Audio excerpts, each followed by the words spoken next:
I'm Jake Cobber-Stevens and I'm a second year sports journalism student at La Trobe, and I'm the author of the blog cobberstevens.com. My blog uses infographics as a device to tell stories about sport and sometimes other things like politics as well. So it all started with the blog assignment in the first year of journalism at La Trobe. I wanted to, one, create something that no one else was doing online or hadn't seen before online, and two, I wanted to create an audience who wanted to see that. The steps that I take to do an infographic are pretty simple, and they're usually all pretty much the same. The first step is I read the news and I find out what's in the news and what I'd like to be creating an infographic about. The second step would be finding the data, finding the knowledge and getting myself prepared to know what I'm talking about in that infographic. The third would be trying to visually present that data or finding out how best to display that information.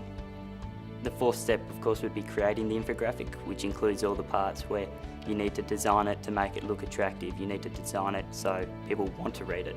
That's the most important step, I would say. The fifth step would be publishing it online, finding an audience who wants to read it.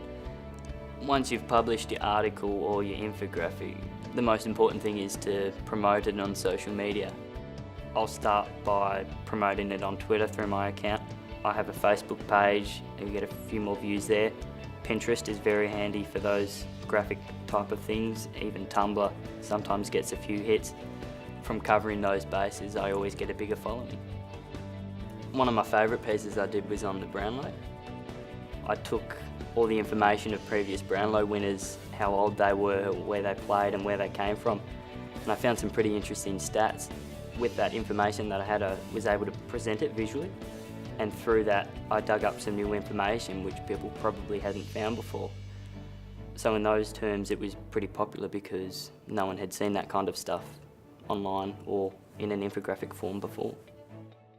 I am a big sports fan and I do really enjoy my sports infographics, but I decided to broaden my horizon during the 2013 federal election. I did a couple infographics on politics and it got a good response, so don't be afraid to go into areas that you're not already familiar with. The more research you do, the better it'll be for your blog. The blog's really started to open doors for me. It's a fantastic resource to point to, especially in interviews. You can say, look, I've done all this work before, this is what I have online, this is what I'm good at, and this is what I really enjoy. From that point, it's been able to open up some commercial opportunities, in which I'm pretty excited about. Ultimately, it's something that I want to be doing in the future.